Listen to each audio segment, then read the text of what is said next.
episode 450. You sound like the start of a Broadway musical.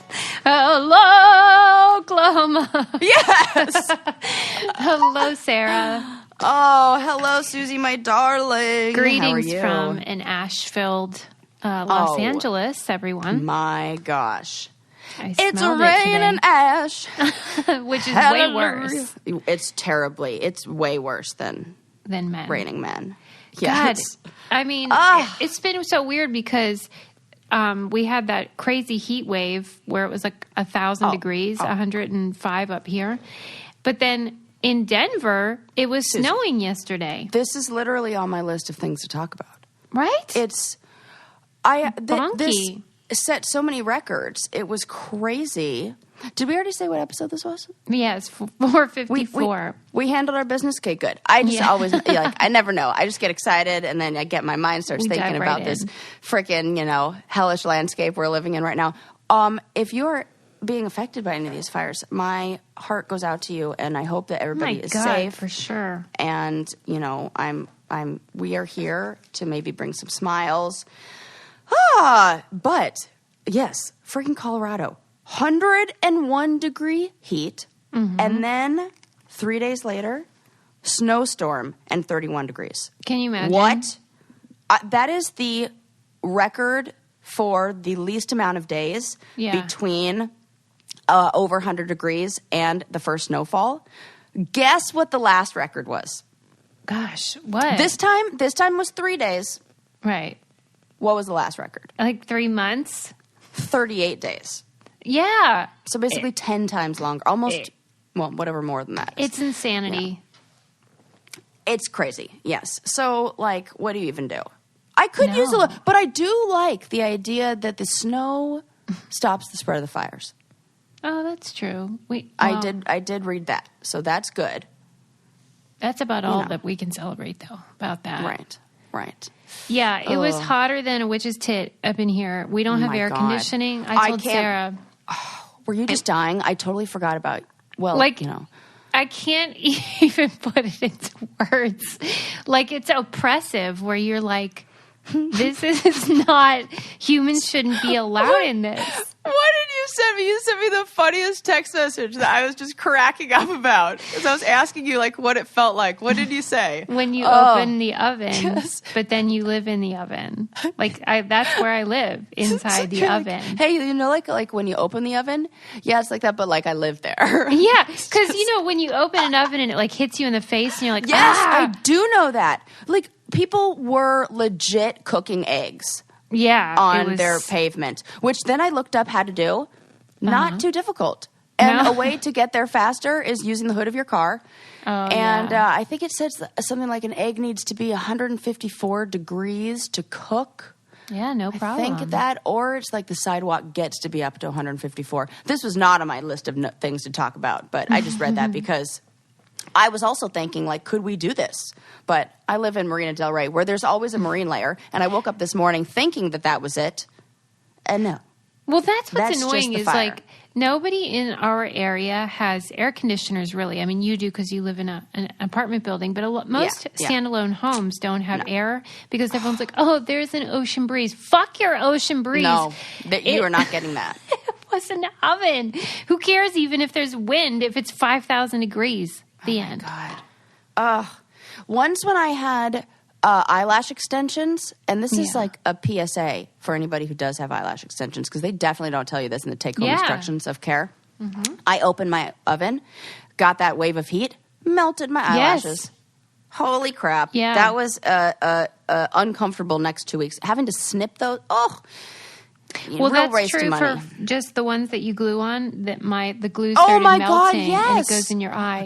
No. Yeah. Susie, you can't even wear. It was too hot to wear fake eyelashes. Stop. Yeah. I went makeup free for the first time in probably 5 years.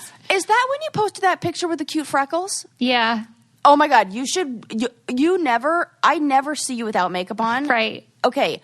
You should definitely do that more often because your freckles are adorable. I love them. And I also think it makes us look even more alike. That's true.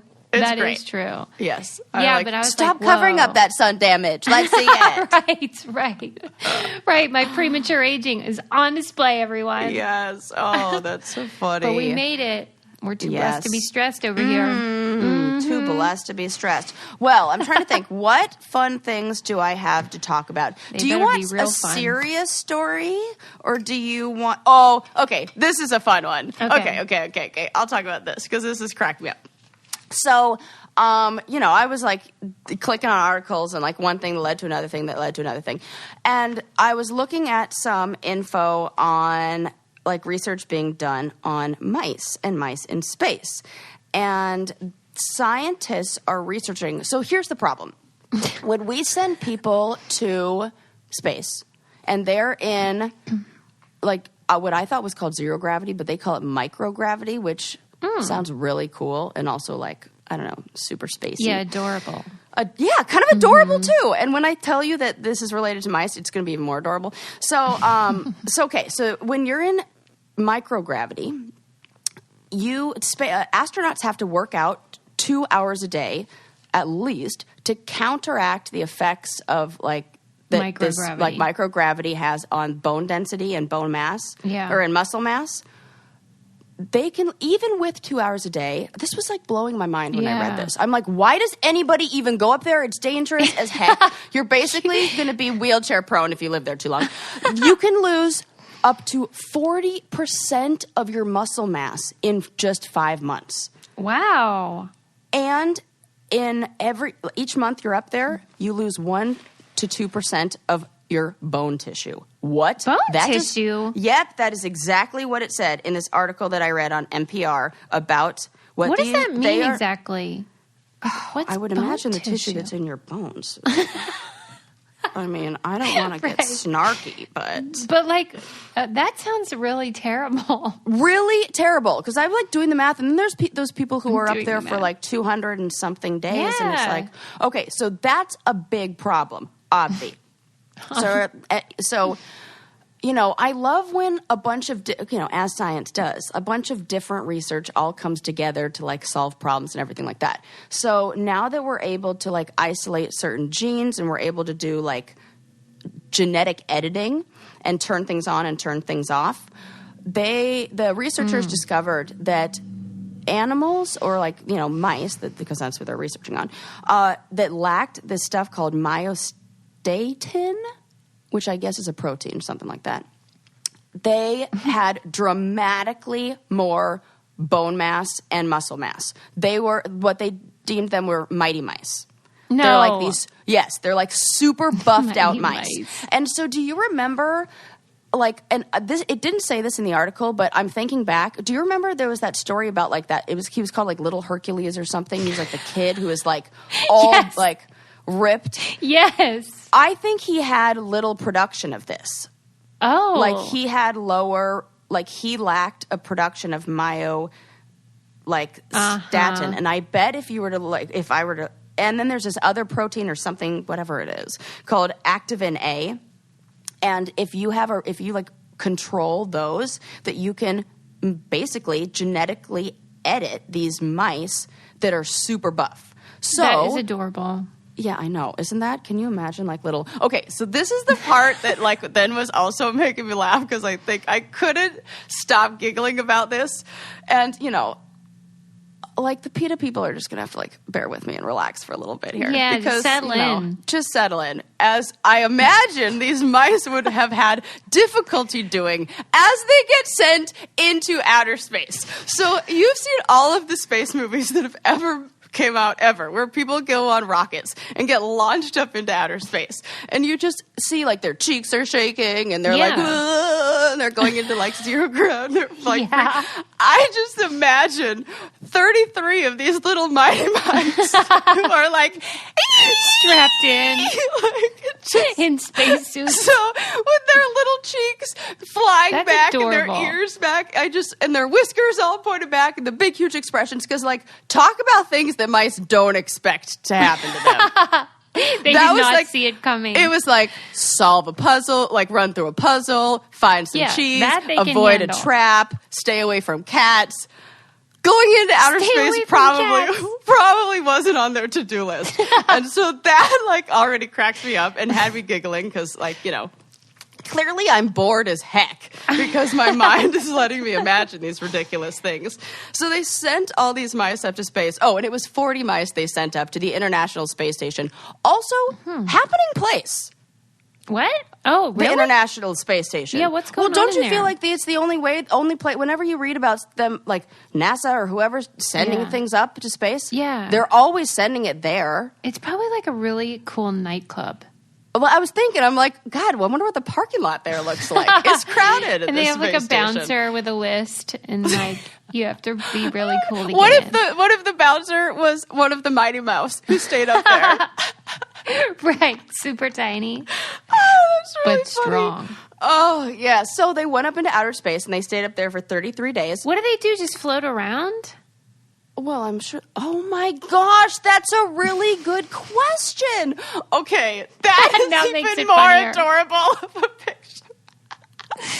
Imagine how confused they are. Oh, I can't take it. That is really funny to me. I don't know why. Maybe I'm the only person who thinks that's hilarious and adorable. Which then I was talking to Ren about, and I was talking about how that is so adorable, and we were both laughing and doing impressions of what mice would look like if they were on a spaceship, which feel free to practice at home with your significant other, because it's real fun. And then he was like, hey, how come we don't have any movies about animals in space? Like, yeah, and I was like, yeah, Air Bud, but no Space Bud? This makes no sense. Space Bud! I really do think that should be a next movie, like Mighty Mice in Space. Yeah, it's time. And there's an actual Mighty Mouse. So we basically just gave you I didn't even think about this. I just put this together. There's your origin story. You're welcome. There's your origin story. Yes. Feel free, whatever comic book company would like to pick that one up. Oh my God. Man. Yeah. We're just giving us stuff away. Like, it's coming out of me. I feel it. I mean, I feel like we have a lot of good ideas. But, I mean, if you've listened to the show long enough, you know one thing we think is the best idea ever, and that is Amazon Alexa. Well, duh. Do you know? Well, duh. I mean, she's like a member of this house. Well, right. And I don't think people really use her to the full extent of her capabilities. Yeah, and now, I don't know. Do you guys have the smart light bulbs that they have now? Of course we do. Oh Our my God, entire house you told me that is Ren's timed to... Like, he has it. It's seasonal. It's time of day. We even have one that says candlelight, and it gives us a candlelight glow. We have dinner light. We have cooking light. We have reading light. Please. We are full smart house over here. I forgot about that, how Ren has it all sorted. Oh, yeah. Okay, that well then you guys... passion. Yes, you guys know that we love this stuff. Amazon has the smart lighting bundle. So you can, like Sarah said, you can turn your home into a smart home, and you can do like, you can ease into waking up, like have it set to gently wake you up, wind down at night, or you can turn it off at a certain time, like you have it set. And it's just so easy, and I just love it. And I'm not techie, so I would tell you if it were like complicated, it is not. So handy. Yeah. You can program it with like the Echo Dot. You're all set. Every mood. 16 million light colors to choose from. I didn't even know there was that many colors in general. I didn't even, right. Wow. Right now you can get 20% off your Amazon Smart Lighting Bundle only at Amazon.com/braincandy. Every bundle includes an Echo Dot smart speaker and a Singlid color-changing light bulb. Oh my God, you're going to love them! That's Amazon.com/braincandy to get 20% off. Take advantage of the amazing smart home deal. Amazon.com/braincandy. Yeah, I'm just bummed because we've had this installed now since we've moved in. Yeah. And we did not have the code then. And so what the heck? You guys are all going to get a better deal than I got. That's right. So, you guys, there our you go. listeners, Enjoy get the benefits. Oh my God. Feel free to set it to red and program it as sexy time. And you can even make music that goes with it. You know, like TLC's Red Light Special, for example. Yes. Mm-hmm. Oh my God. Hello. Oh my God. I love it. Oh my gosh. See, okay. What were we talking about? Mighty Mice. So there you go. Yeah, Mighty Mice. Well, so they're like floating around in the space station. Yeah. Is there someone there feeding them? Like, what's happening? I need answers. These are all excellent questions, none of which were in this article. I guess we're just supposed to assume they have it all sorted out. Yeah. Which they probably do. I mean, yeah, if you're sending mice up to space. They probably worked out the kinks. Yeah. But this is, I think it's a really good, they said that in the end of the article that this is really beneficial, especially if we want to send people to Mars. And then Ren and I, because I'm like always sharing with him all of this information. Like, is this cool? Is this interesting? Yes. and so then we were asking, and he was the one who predicted. He's like, yeah, we're probably going to need this when we go to Mars. And I was like, well, why? I don't get it. Okay, that's what I said. I was like, okay, how did you come up with that answer so fast and easy? And that was literally the last line of the article was, this research will be beneficial when we want to go to Mars because you weigh, what is it? If you take your weight and you multiply it by 0.38, you will get what you weigh on Mars. So if you weigh 100 pounds on Earth, you will weigh 38 pounds on Mars. You are lighter, and there's I would imagine like less gravity, or the atmosphere is not as dense or something like that. Yeah. I have no idea. Don't mark me. This is one of those, But I do know the numbers. Those I 100% know because I had that same question.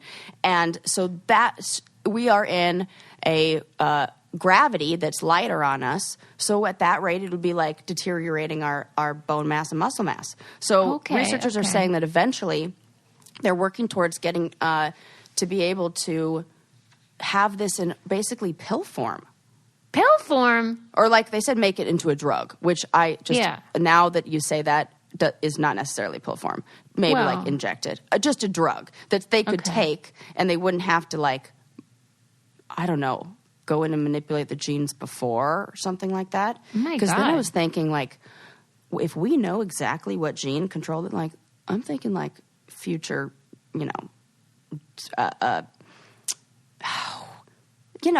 like mutated people that are super buff and strong, like super soldiers. That's the word I was looking for. You can create like you were going to help me person. get there. Yes. And that's kind of creepy. You know, like this is maybe like being used for good, but it's one of those that could very easily be used for evil. When you read about these people that are just super smart scientists, you just think, I can't believe that we're the same species. I don't even understand what you're talking about. I feel closer to the mouse sometimes. Yes, right. That's what I'm saying. I just am in awe at their... Yeah, I've been... and that's what sent me down this whole... Well, I was going to say rabbit hole, but like mouse trap, whatever. Mouse trap. Yeah, of articles. Because I was reading about there are these prizes awarded for breakthroughs in like prizes in like fundamental physics and life sciences, and they're like they call them like breakthrough prizes that are awarded every year. And the weird thing is that they were awarded for 2021, and I didn't understand that. I was like, I don't like. Why that. do they do that? I also don't like when magazines send you like the September issue in July. Yeah, don't do that. Yeah. Why are we doing that? Is it like, I don't know. That's weird to me. So, but anyways, one of the people who won was this woman named Catherine Duloc. And this I thought was so interesting. This is what got me down the mouse. Well, like I was saying, mouse trap. Yes.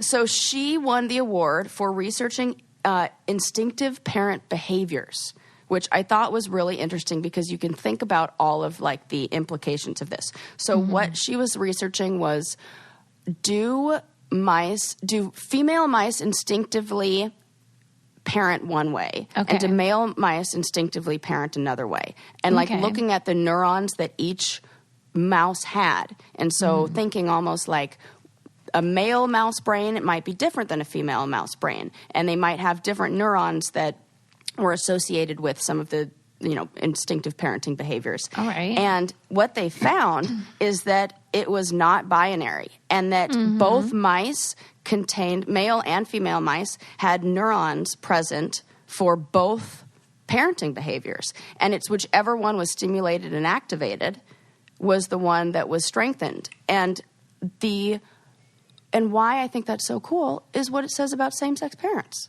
Right. I love that. Yeah. And it feels like she's so deserving of the award. But it didn't say that in the article. What did it say?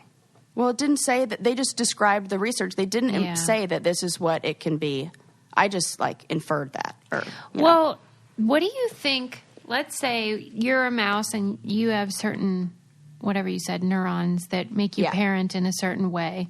Do you think that means that they couple up with someone who, for whom that would complement their skill set? Or do you think it's random? I think it's more like whatever the environment calls for. Oh. That if they need to feed their baby, if they need to, it's like whatever that's a really good question though. Because I wonder about that with humans too. And I really hate how people tend to think certain gender stuff is intrinsic. You're just born with a tendency, when I don't know that we can even know that. There's no way to isolate or have a control group because everything is so subjective, depending on your particular context and circumstances, how you were raised, etc. Right. Absolutely. And what is it that there's that saying? There's more between group there's more in group variation than between group variation. Right. That there's the swing of everything is so one of the things that they looked at was they looked at neurons that control infanticide behavior that exist in both the brains of males and females, and they looked at the neurons of control parent behavior that exist in both males and females. Yeah, what did they find? Well, this was just giving me a summary of the people who had won the award. So I have to go on in detail to Don't you hate that? Look further in that. Yes. And the other thing is they didn't even give me a link. Like, they didn't even give me a link to her work. They didn't give a link to any of the people's work in this. I think they don't account for people like us. We have questions. Yeah, you know what? Maybe we do say this a lot. Like, that they probably don't think that people are Yeah, they're just killing dead air online, and we're like, wait, I need more. Yeah. I love it. I just think that's really interesting. Yeah, I'm looking through the whole thing. Do you ever feel conflicted about testing on mice and stuff, or you feel pretty good about it? No, I did until I started taking upper level research classes. Mm-hmm. And I was like, no, we got to learn this. Because it is so important. Mm-hmm. Okay, good. We can't move forward. We might have to the Earth is on fire. We may need to go to Mars. Fucking A. 40 mice may have to, Yeah, you're this is an emergency. I get it. I'm if it comes to, I don't know. I've been watching a lot of doomsday movies and things like that. Interstellar, P.S., if you haven't seen that shit is amazing. Okay. Have you seen that movie? I don't think I did. Is that Matt Damon? No, that's The Martian, which is also one of my favorite movies. What's Interstellar? Interstellar is with Matthew McConaughey. Oh, no. Oh, my God, Susie, watch this tonight. I sat on the edge of my chair the whole time, and I was like, why did I resist this movie for so long? And maybe it was because, I knew I was... You know how I do that when it's I know I'm going to love it? Yeah. I don't want to start. Yes. I did the same thing with Nanette. I was like, I can't yet. I'm not ready. Yeah, and then I did, and then I was like, I wasn't ready yet. And the Interstellar, I was like, oh fuck, I want to watch every other movie like this. And I started Googling what movies are like this, and there aren't any. So you should totally watch that. Oh, I think it's by the guy. It's the same guy who's doing that movie. Oh my God, I'm totally going to sound like a mom here. Right.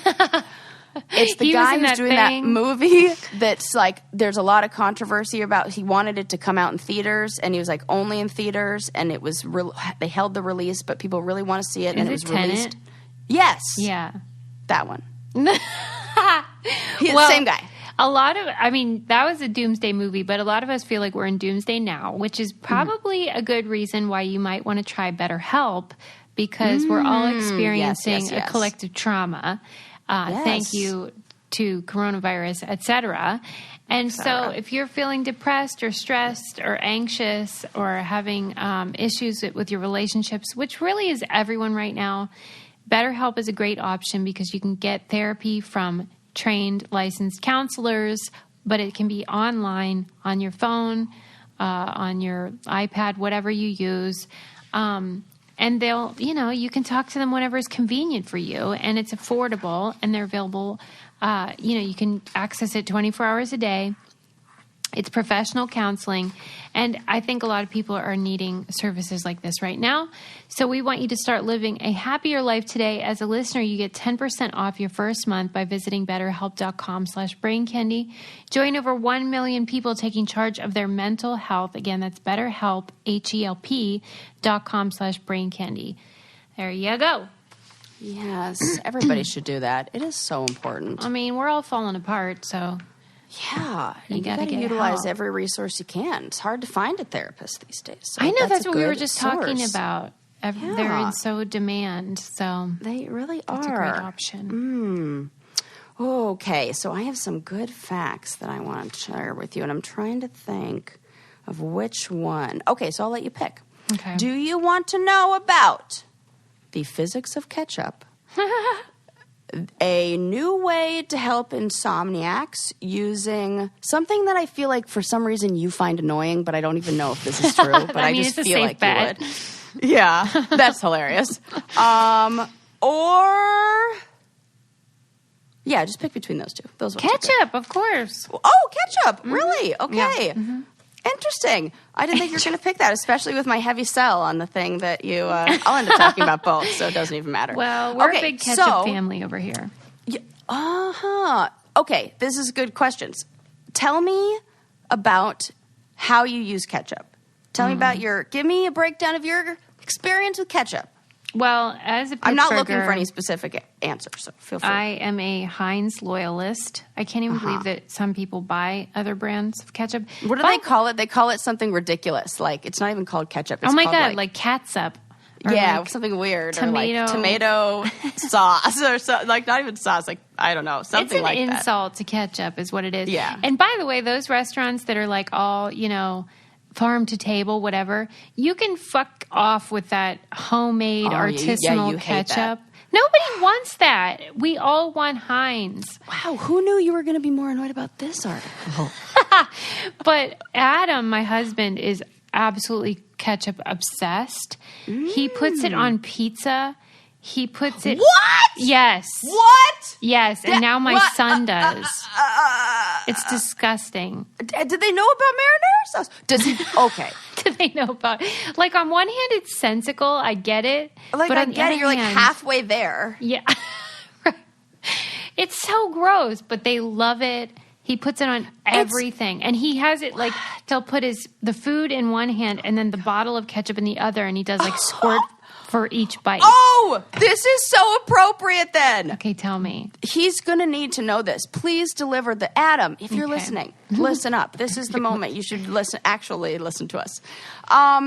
Okay, so ketchup is really interesting because if you were to say there was a trick to getting it out of the bottle. Oh, the glass ones, yeah. What would be your trick? I always smack the 57 on the Heinz bottle. Classic. Yeah. Okay. So that is like the thought. Sure. But the truth is, ketchup is one of the most, it's just a really interesting liquid because, well, I shouldn't even call it a liquid. It is what they call a non-Newtonian fluid. Mm-hmm. So it's a fluid that basically doesn't follow normal laws of physics. That makes sense, yeah. Doesn't it? Mm-hmm. So this was really cool because I did not know a lot about these kind of things. So it's a solid, but it acts as a liquid depending on how you shake it. So ketchup is basically a bunch of these little round particles, like pureed tomato. Yeah. That comes out in these little, like teeny, tiny round particles. But if you shake it and you apply pressure to these molecules, they change from a circle to an ellipses. No. And when they become an ellipses, their viscosity or like the pourability of it, or basically it becomes, get this, 1,000 times thinner. Whoa. So if you do what? Shake it. If I shake it. So that's the trick. The trick is not hitting the bottle. The trick is not... shake it up. It's shake it up. And the crazy thing is that it's all kind of crazy to me. But what I thought was, kind of like, oh, that's cute, is that back in the day, in like the 1970, something like that, Carly Simon's song "Anticipation" was the theme song in the Heinz ad in the late 70s. So because they made the whole thing like the anticipation, you have to wait to shake the bottle before. So it was like a thing that people knew about. And then the 57, hitting the 57 kind of like took over. I wonder though, which I think is interesting. I wonder if the 57 bit, like maybe it should be a 2-part thing where you shake it and hit the 57, because doesn't the hitting of the bottle, isn't that just creating the air pocket that then lets the product escape? You know how you need like air? I see. Yes. I don't know. What do you think? Yeah. Well, it does. It says once you shake the bottle past its breaking point, where past the point of force, where it stops behaving like a solid and starts behaving like a liquid, it doesn't even matter. Wow. And the weird thing is when you think about this, like, I do get this. It's always like the last person to use the ketchup bottle that has the most success with it. Yeah. And you think it's like, because they like lubed it up or something. Yeah, but it's really because we've actually changed the shape of the molecule structure. That's kind of cool. That is I think cool. That's cool. And now, like, the more I think about it, the cooler it becomes. So, and then one of the things I feel like I've like complained about since like they first made their way to my refrigerator was like how long it took to get a squeeze bottle. I'm like, that's ridiculous. That's a good point. What the hell? It took them so way long? too long. But then when you were telling me about how Adam holds it in one hand, and then has his food in the other. The last little bit of this article, which was on NPR, by the way, I'll post this one because it's pretty cool. Okay. And just nobody tag Jemmy in it because she would hate that. And but if we can get involved in that like Twitter combo with her and Heinz Ketchup, and like I feel like now we have an in, because that's like, as I said, one of my favorite online combos to follow. Right. Or like feud, but not really. Yeah. Twitter beef. Dipped in ketchup. Hilarious. Has she said the reason for her phobia? No, I don't remember. We don't know. But she did go on Dr. Phil and talk about it. Wow. Yeah. Oh my God. Yeah. She needs exposure therapy. Yeah. I wonder if she would like it different if it were a liquid or a solid. We should ask her. Right. She probably won't want to picture it either way. Does she have a brand that she hates the most? Probably Heinz. Yeah, probably. Which is like good advertising everywhere. For Heinz. Right. Yeah. Right. Yeah. This is not affiliated with Heinz, but if they want to sponsor us. She loves Hunts. We will be Team Heinz. And of course. Yes. But in all this, so what made me want to share this last part, and especially with Adam, is that there were these two kids that it says even if you make it into a liquid, it doesn't solve the one problem that's so annoying with the squirt bottles, and that's that like I can't even make a splash noise. How do you make that noise? That like splatter like thing that it does at the end? Yeah, where it farts. Yes, that. And it like sprays everywhere. So these high school students from Kansas created a cap that prevents watery ketchup from squirting out ahead of the good stuff. See, that is the kind of science we need. Why haven't they been awarded with something? And why haven't we just taken that on? And why isn't that in every ketchup bottle? Is it not? No, it's a mushroom-shaped cap, and it does look different, and it really works. I watched a whole video on them. I guess it's like cost-benefit analysis, because... Yeah, and is it one of those things where, like, the ketchup company, like, wants you to waste some? 'Cause, like, Big ketchup. Fucking Big Ketchup. People loved our theories, conspiracy theories about Big Puzzle. Like when you called it the puzzle industry on Instagram, I was LOLing. Well, I only called it that because you called it Big Puzzle TM, and I was cracking up because I was like, that's a very marketable name for a puzzle with big pieces. If we ever have a actually, TM. Yeah. Right now. It's kind of like when Michael Scott declares bankruptcy, and he's just like, I declare bankruptcy. It's like, it doesn't work like that. Like, we just trademarked that because we just threw a TM on that. Right? That, like, counts. Correct. Oh, gosh, that's really funny. We're losing our marbles, and I kind of love it.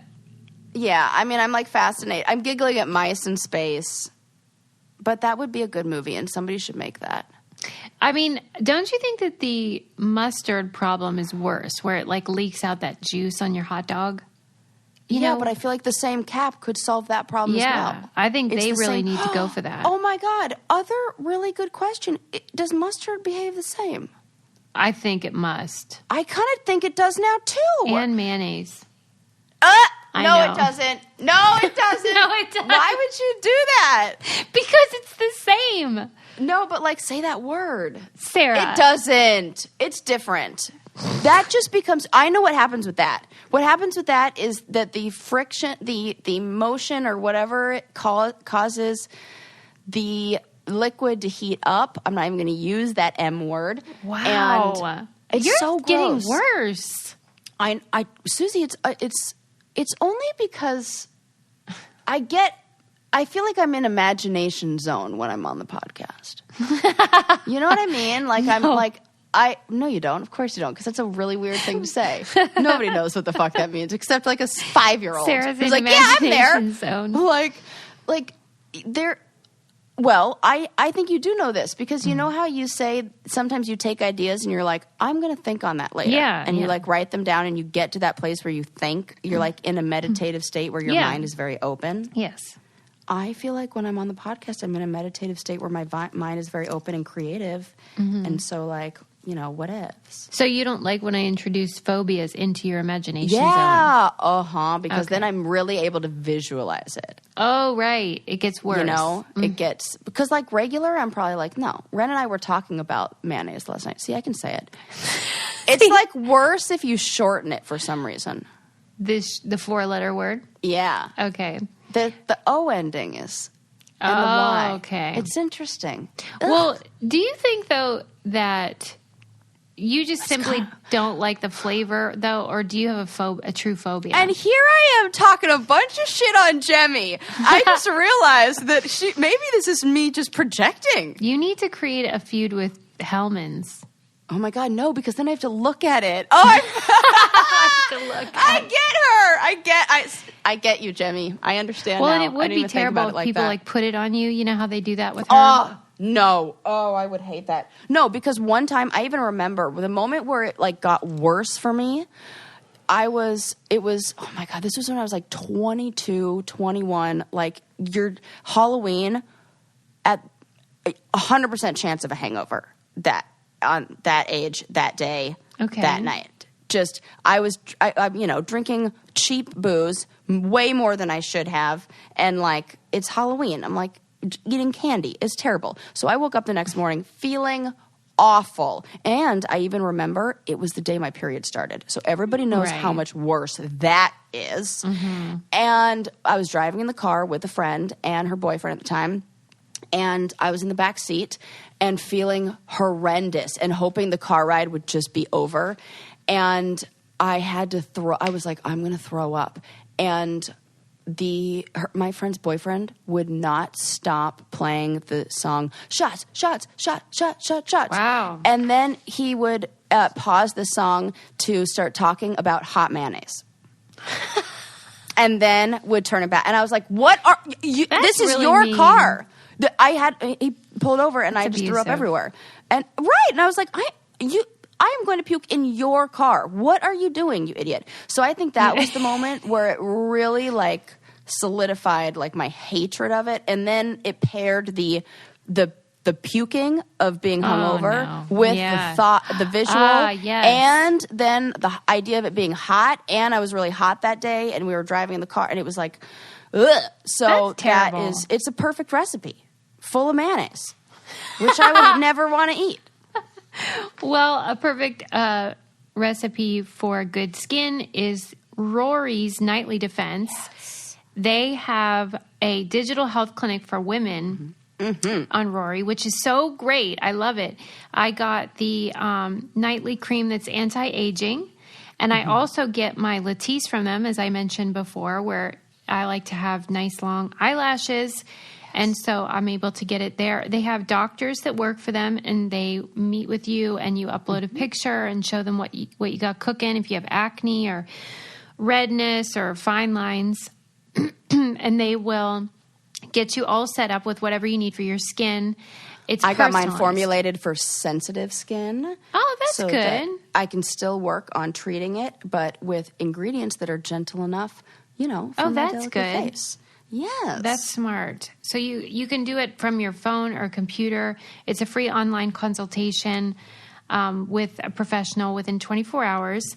And you don't even have to go to the pharmacy. They just send it right to your door, which is really convenient.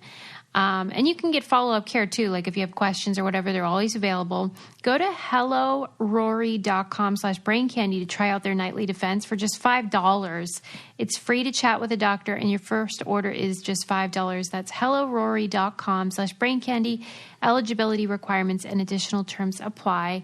And it takes so little time, too. It was easy. Yeah, it was. So anyway. And the best is they're like, take a picture of your face, and we want it to be showing all the problems that you want us to see. And I was like, great. So I don't have to actually do any work to take a selfie? Yeah, here you go.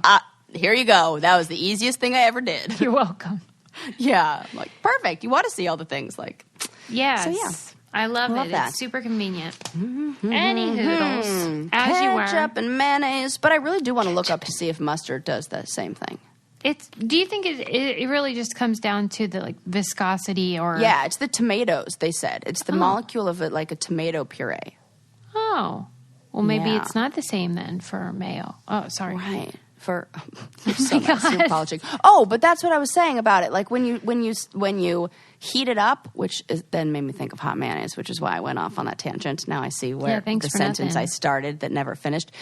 I think it's just the oil that's heating up and turning from a solid into a liquid the same way when you leave butter out on the counter. Ooh, right, yes. So it's more of a melting and a breaking down of the molecule than a shift in structure. Yes. Okay, that makes sense. A non-Newtonian fluid. Because you couldn't change it back without adding a heat element. Right. Or a cold element. Yeah, change it back to solid. Right. Mm-hmm. Yeah. And then with this one, all you would have to do is stop shaking it. Right, and then it would eventually wiggle temperature. back. Ooh, that's weird to think of all those little molecules just going from ellipses to a little circle. And ketchup is not affected by changes in temperature. Whether it's in the fridge or out. What's that about? Yeah. I'm becoming a hoarder of ketchup packets as my camping that's smart. Camping trips. Yeah. But I also, this is making me think about a whole bunch of stuff. I'm going to do my own little PSA, which is something I just realized last night, and now I feel so guilty about. This is probably just me projecting again. And if you guys are already do this, feel free to roll your eyes and be like, Sarah, we've been we've been on this for months. Okay. I have got to request in my takeout orders, please don't include silverware and napkins. Yes. I'm not doing that, and I just thought about that last night, and I think about how many. I mean, I now we just use them for camping, and I store them up that. But good Lord, my box is full. Right. Do other people request? Do you do this? Request no forks and napkins, or do you forget like me? Is it just me who forgets? No, I see it all the time on all the zero waste sites that I follow, the Instagram accounts. They always tell you, and they even email companies and say, "Don't give me extra packaging." When they put tissue paper and stuff like that. But I don't go that far. But right, that's a lot of work. Yeah, that's an easy one that you can do though. So that's doable. Because you just include it in the notes, and I bet they would like that because it feels so saves wasteful. them money. Mm-hmm. Yeah, and I only need so many backup in my car. I was not meaning to talk about that, but No, that's a good reminder for people. Yes. Okay, last little thing that I want to talk to you about. Oh my gosh, but there's. Well, first I'll tell you this little story. This is just a little tidbit that I saw. The woman who's credited with inventing the gender reveal party, her comments about everything that's going on are hilarious and now my favorite, and I just started following her. And she's grateful. Okay. She's so funny. Tell me. Yeah, so her name's shocked. Jenna. Me too. I was like, this woman's going to be a real pill. And then it's the exact opposite of that. She is one of the most outspoken people about, which is why I was like, this is such a great story. She is one of the most outspoken people, anti-gender reveal parties. Good. So, okay, what the hell? In 2008, she wrote about her gender reveal party on some parenting forum, and then she was interviewed by Bump magazine and became credited as being the gender reveal inventor. And so then she said her pride, in the article, she said her pride in being the gender reveal MVP didn't last very long. And she went on Facebook in 2009 and she says she has a lot of mixed feelings about her random contribution to the culture. And this is her quote. She said, "Who cares what gender the baby is? Right. I did at the time because we didn't live in 2019 and I don't know and didn't know what we know now. Assigning focus on gender at birth leaves out so much of their potential and talents that have nothing to do with what's between their legs." Yes. And then she posted a while back, she posted this great picture of her daughter who was the first gender reveal party baby. And it's of her daughter who now dresses in only suits. And says, plot twist, the world's first gender reveal party baby is a girl who wears suits. Good. And so she's posting the most hilarious commentary to it. And it's just cracking me up. And so she's a great follow. And her last one, and some of them, this one was more serious. And she was like, "Oh my God, no. The fire that evacuated parts of California is from a gender reveal party. Stop it. Stop having these stupid parties. For the love of God, stop burning things down to tell anybody about your kid's penis. No one cares but you." Yeah, fuck. Nobody cares. Isn't it great how, I was clicking on, when I clicked this article, and I was like, "Oh God, what is she gonna say?" I was like, "Please don't be well, we should still get." She's the opposite. Thank God. Yeah, it was really great. And oh my gosh, I should find, because even her most I was like, let me click on her Instagram and see what she's all about. And then when I did, I just looked at the very first picture and I saw the comment, or what do you call it? The caption is so freaking funny. I was like, oh my God, follow right this second. She says, I'll read it to you. "Mariah Carey gets Christmas because she's super talented. I get famous every summer because I made a cake once. We are equals. Those are the rules." And I was like, hilarious, follow. Yeah, so, that's cool. I'm surprised that she's like that. Me too. Me too. And I like that she's a Girl Scout troop leader. So I like that there's that kind of, it's gives me hope. I really do hate how people think other people give a fuck about what their kid is packing. Yeah, they don't. I don't understand the delusion that you think you're that important. And I was in reality TV, yeah. And to me, it's just insane. The self-importance and, it's just all wrong. It really is. Ugh. It makes me mad. That's why I've said this I don't know where. I must have read this somewhere a long time ago. As some kind of meme or something. That if anybody asks me, I'm just going to say, fingers crossed it's a dinosaur. Right. That would just, and then it'll be oh yeah, that is a weird thing to ask. Maybe. Or they'll just be that's a weird thing to say. Which is probably more likely the case. Whatever it is that you expect, it's not going to be anyway. It boggles my mind. My mom is the champion at guessing, though, at being oh, you're having a girl. Oh, you're having a boy. Really? Yeah. Mm-hmm. Oh, I wonder how she should just add the word biological in front of there or something. Right. I mean, that's fine, because you can say whether you think something will have a penis or whatever. But, the explosions and the... Oh, it's so stupid. The pink and blue and the... I can't with that. Why? The explosion. And how... this isn't funny. None of it is funny. But you were right when you said it's probably a boy. The baby. I did not say that. Oh my God. Didn't we say that? I want to be right. I must have dreamt that, because I was like, what gender do you think it was? And I felt like you said with the when we talked about on the last this time we talked about ago. it. Yes, I did say that. Mm-hmm. Okay, good. I was like, I swear I must have. And then I was like, if you didn't say that, then I'm having full blown dreams about I thought you our meant podcast. On this call. Right. No, not on this one. Okay. Yes. Well, I'll save my other good story for next time. Wait a minute. I want to. Is it the one about that I'm going to be annoyed? Well, yeah, it's by it's about an object or a thing that I think you would think is an annoying thing to own. Tell me now. Okay, now I'll have to tell you. Because I was like, I had regrets. I was like, I think that you like the whole, like, what the research shows. But what is your general feeling on hammocks? Oh, I hate hammocks. I knew you were going to hate hammocks. See, this is why I know. This is why we're best friends. That is. I wasn't so sure about your feelings about ketchup, but but that's more your relationship with Adam and his love of ketchup. So I didn't know that.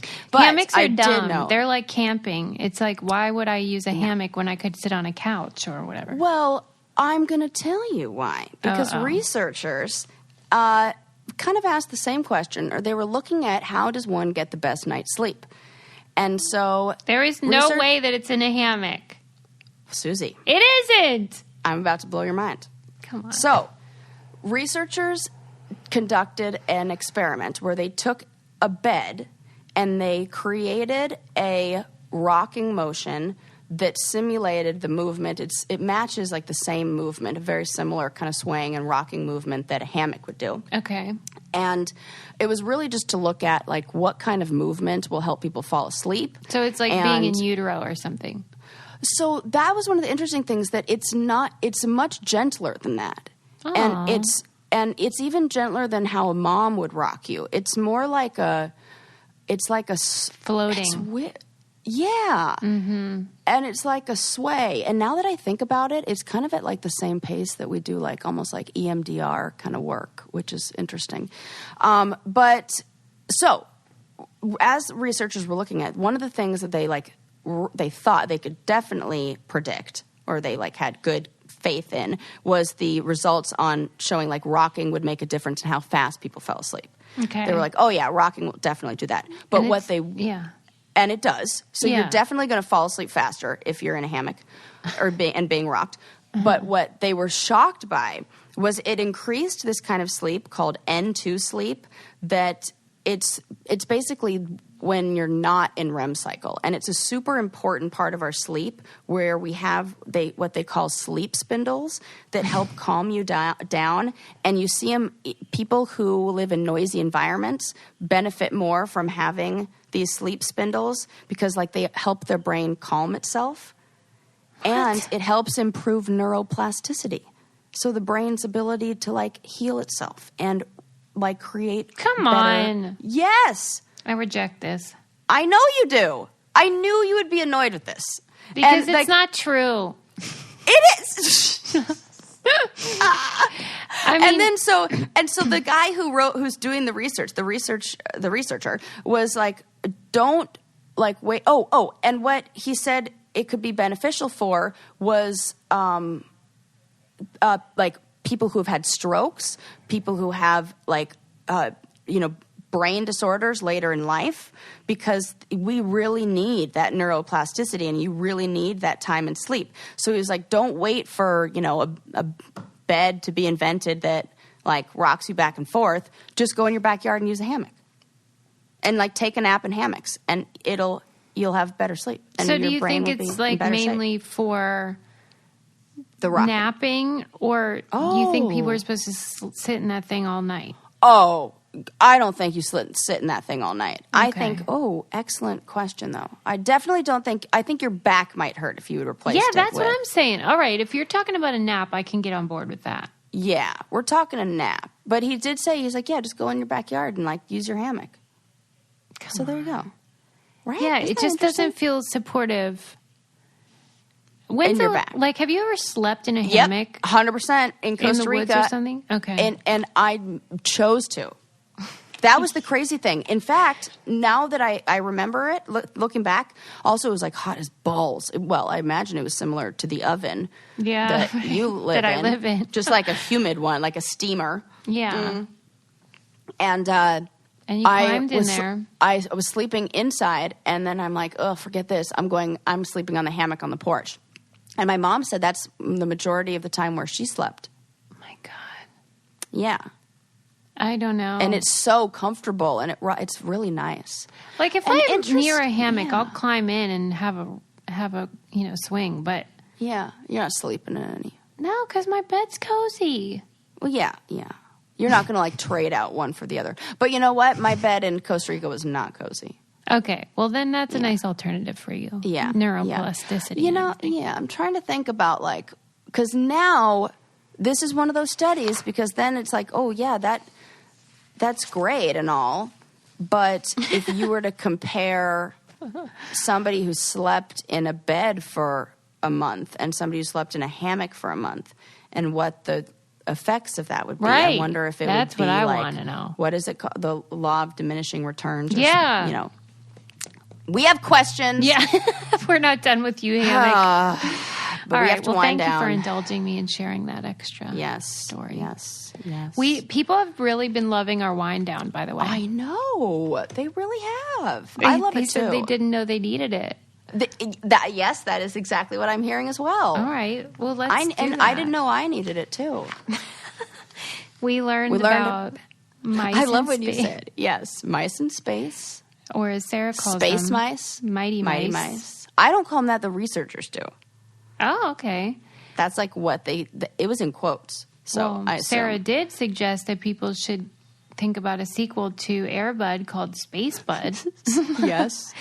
Jamming through the universe, jamming through the galaxy. That would be. Then we learned about the physics of ketchup, which was very enlightening. Yes, we took a trip down a dark memory lane of mine. A mousetrap. Exploring the mayonnaise phobias that I didn't know were so strong. And then we found out that we're pretty happy with the lady that invented the gender reveal party. Yeah, turns out, big fans. Yeah, not so much of parties, but of for gender. Right. But we are of her. Yeah, she's snarky. She probably listens. Oh my gosh, she'd be totally a brain candy brainiac. Right. We should talk to her. Yeah, call See her what's up. up with her. I will. I'll send her a DM. I'll be like, hey. Slide into her DMs. I'll slide into her DMs. All right. Well, we've covered a lot of episode. ground, and we'll see you next time, you guys.